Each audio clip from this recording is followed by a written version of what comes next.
Morning టైంలో పిల్లలు స్కూల్‌కి, మా వారు ఆఫీస్‌కి వెళ్ళే టైంలో అయితే నాకైతే బిజీగా ఉంటదండి. ఇంకా ఇంట్లో పనులన్నీ చేసుకోవాలి, వాళ్ళకి బాక్సులు పెట్టాలి, తర్వాత లంచు, ఇంకా టిఫిన్‌కి అన్నీ కూడా రెడీ చేసేసుకోవాలి. మొత్తం మీద నాకైతే 8:30 లోపే అన్ని పనులు కంప్లీట్ అయిపోవాలి.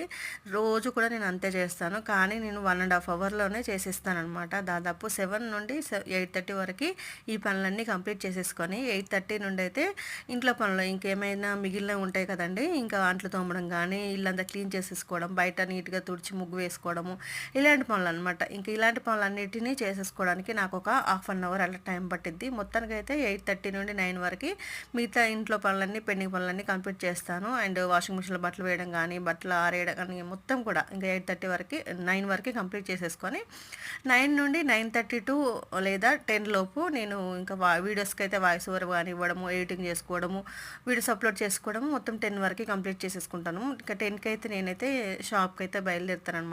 ఆ లోపే నేను ఎడిటింగ్ అది చేసేసుకుంటూ, టిఫిన్ చేసుకుంటూ ఫ్రెష్ అయిపోతాననమాట. మొత్తానికి 10కి షాప్‌కి వెళ్ళిపోతాను. నా డైలీ రొటీన్.